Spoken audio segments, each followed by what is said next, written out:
This is your UOW update. I'm Mylee Hogan. As Anzac Day approaches, the university is again sending students to Gallipoli as part of a program to follow the journey of past diggers.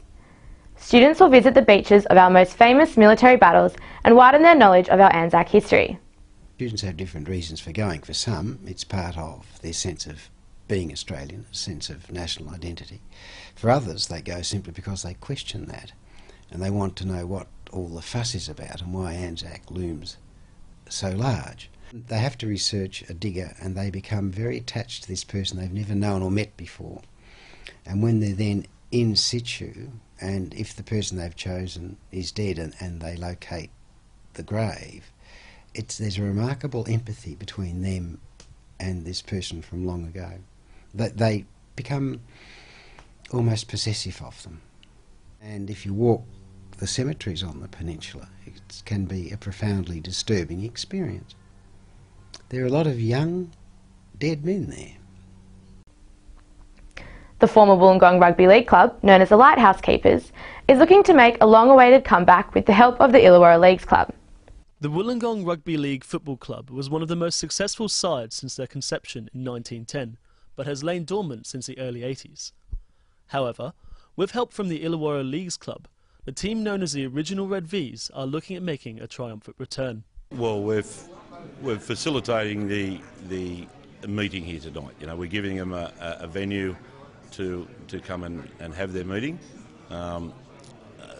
They've had no base for a while. They were at the university. I was approached by Adam Dawson to give them a home. They were looking for a new home. They've had no home for a while. They needed a new base, and because of the history, the long involvement with the Illawarra Leagues Club that Wollongong football had, they thought they'd come back to here and back to their roots as they saw it.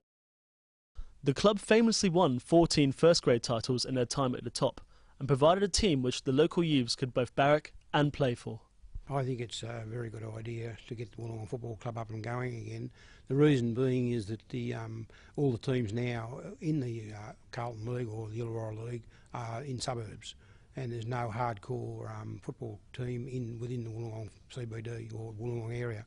The Wollongong Football Club is aiming to have returned to first-grade action by no later than 2014, which will mark 50 years since their last league title. Hopes remain high, though, that this once-great club will have returned to action by the 2013 season. Reporting for UOWTV, I'm James Ewing. Aussie hip-hop legends The Herd have played their part in raising awareness for the locally founded charity Rugby League Against Violence. Organiser Adam Everell says the charity aims to cut levels of domestic violence in Papua New Guinea, promoting human rights and equality through the power of rugby league. We will do anything to make this stuff happen, including bringing musicians together and raising money in this way. It's really great to, in any capacity, be involved and help raise awareness. The levels of violence in PNG are really quite frightening. Over 50% of women that have been victims of forced sex, so what we would call rape here in Australia, and over two-thirds of women experience physical violence from a partner. We're really trying to work as an empowerment tool, I suppose, to create male advocates in communities. That's what we really want to do. For guys like them to do this is a big deal. Violence just is not cool on any circumstances. Yeah, you can't normalise it in any way. It's just wrong on all levels. Yeah, I'd just like to say to anyone, if they know of anyone that's in a situation where they're experiencing violence, whether it's emotional, manipulative stuff or physical stuff, that they should reach out or help their friend reach out and get help. It takes a long time to change this type of stuff. It takes generations. So if we can start being part of that solution, then that's really what we hope for as an organisation. There is concern campus life is diminishing as students take on extra hours of paid work to combat the rising cost of living. We're at a stage where, because students are so caught up in trying to actually get by week to week, we're not seeing campus life, we're not seeing students take on those extracurricular activities which are essential to getting good careers. The UOW Student Life organisation is holding weekly seminars to teach students how to manage their money and encourage student life. Do I live off $50 a week? No, I don't. I splurge. I work, so I've got enough money, but I'd like to save and kind of budget a bit more.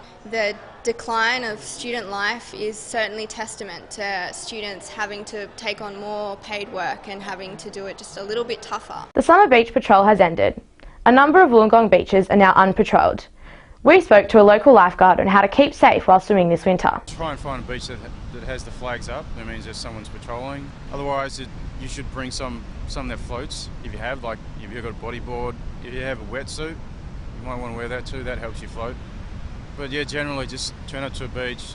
If there's no flags, no one patrolling, don't go in. Heard of incidents where even when your buddy was there, it didn't make a difference.